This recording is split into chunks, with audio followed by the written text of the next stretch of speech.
This is your American admission that Syria is facing extremist terrorism.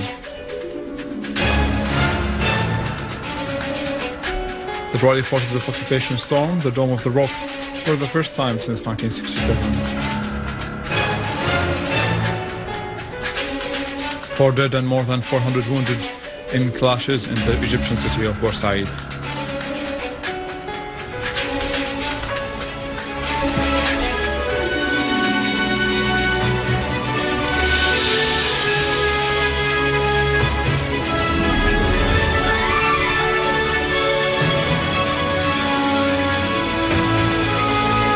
Good afternoon, this is news in English from the Syrian television in Damascus.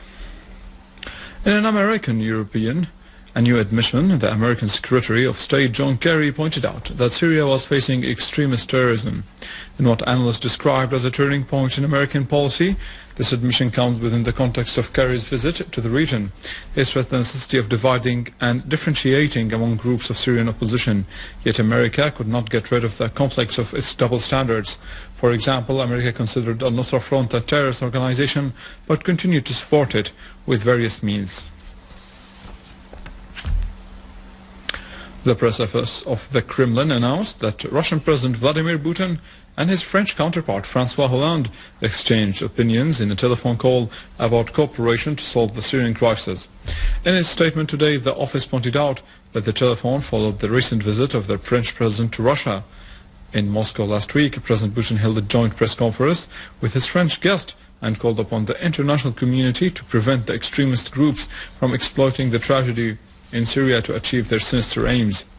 Mr. Putin reaffirmed Russia's attitude to the situation in Syria within the context of commitment to international legitimacy and the rule of law.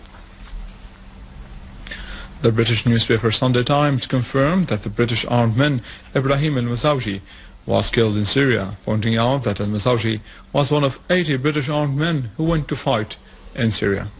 The Sunday Times was not the first newspaper to reveal this fact, as the Daily Telegraph has uncovered before that Ghaidan Shamsuddin and Huzaifa al-Sayyid, who have Irish citizenship, were killed in Syria, to be followed by terrorists who came from Sweden for the purpose of what's called al-Jihad in Syria. It's worth noting that all these terrorists came to fight in Syria provided by security facilitation from regional and western governments who pushed them to this destiny after they opened gates of their prisons for them.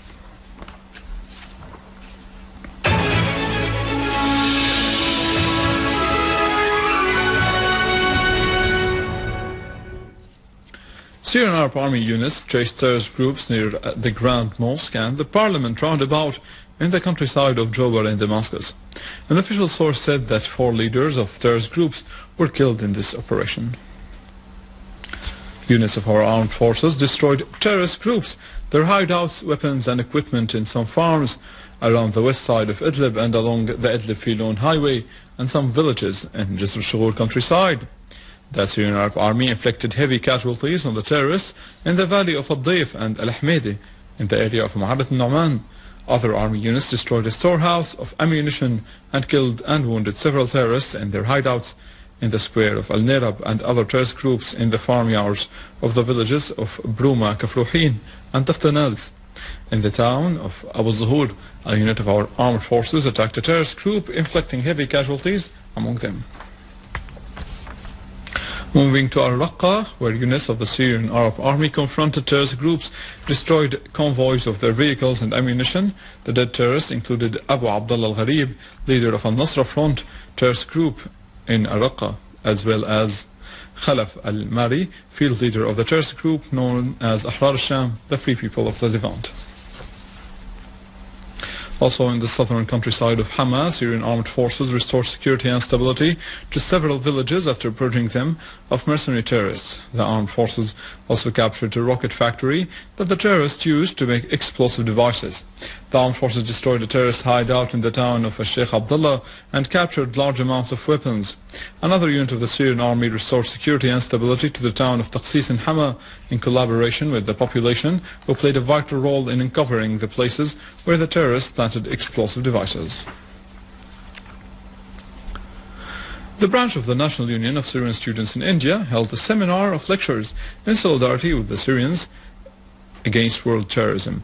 Several political figures and representatives of Indian parties and organizations joined the seminar. The speakers condemned the terrorist war against Syria at the hands of extremist mercenaries and gangs of organized crime, supervised by American, Western, European Zionist supporters.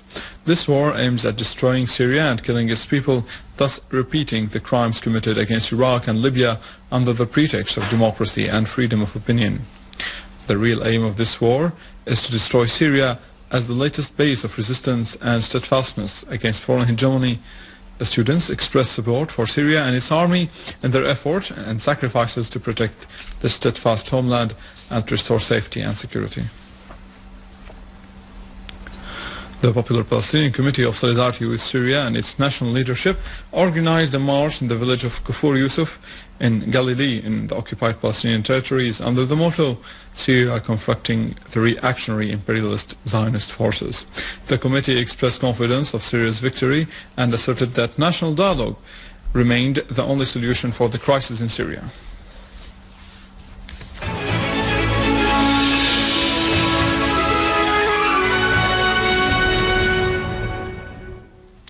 Israeli police stormed the Dome of the Rock in the occupied Jerusalem city for the first time since 1967. Palestinian sources said 50 armed policemen took this provocative step of desecration and brought with them a member of the Israeli Knesset. Palestinian worshippers confronted them and defended this holy shrine.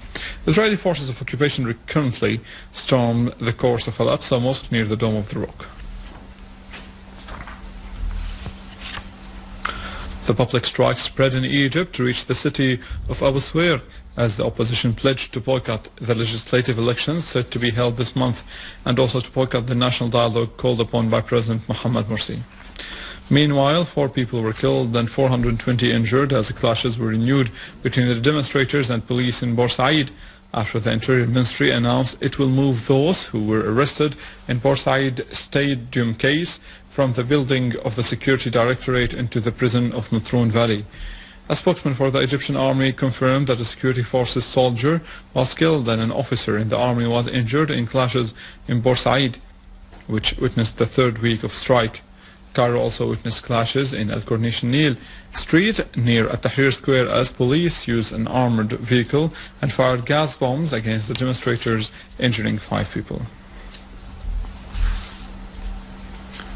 Russia's permanent representative at the UN, Vitaly Churkin, said that the crisis in Libya was a preface for a more dangerous approach in the African countries, as Mali was the first victim of Libya's repercussions.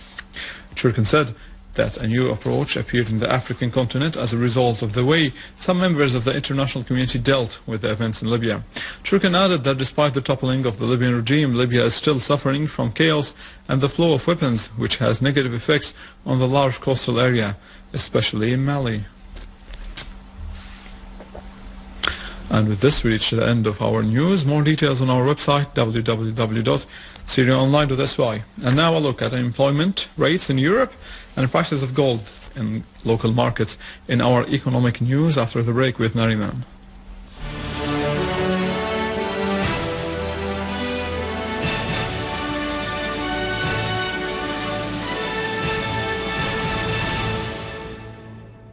Ladies and gentlemen, good afternoon. In Europe, the unemployment rate increased during January by about 12% after the number of the unemployed was about 201,000 people. Moreover, the unemployment rate will increase due to analysts' expectations concerning the continuing debt crisis. In related news, the European Commission expects that the rate will exceed 12% this year. On the other hand, last month, the leaders of the European Union agreed on the budget for the next 7 years, with a total spending value which would reach 960 billion euros. Brent crude futures rose slightly after declining more than 7% during the past 3 weeks due to fears of financial crisis in the US, as the US automatically applied cuts in the expenditure after the Congress members' failure to reach an agreement, whereas the IMF mentioned that such cuts could cost the US about 0.5% of its economic growth, a factor which may affect the international demands for oil.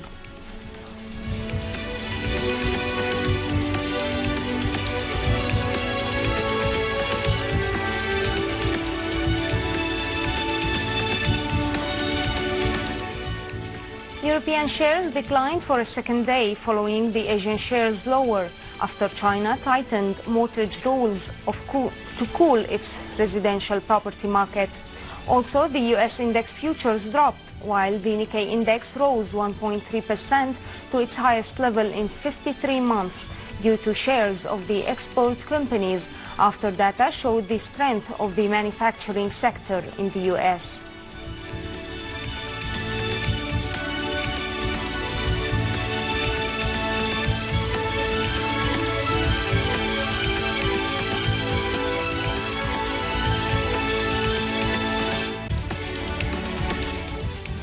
In the local market, the 21-carat gold is 4,350 Syrian pounds, marking a 25 Syrian pounds higher, as the Jewelers Assembly set the price of the Rashadi golden coin at 31,800 Syrian pounds and the English coin at 35,600 Syrian pounds.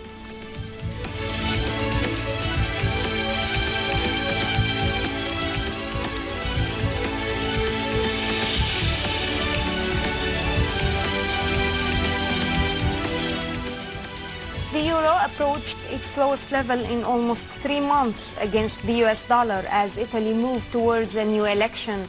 And before data showed the region's economy, which may shrink in the fourth quarter of year 2012, whereas the yen rose against all but one of its 16 major peers as China's CSI 300 index dropped by the most in 2 years, boosting the demand for haven assets.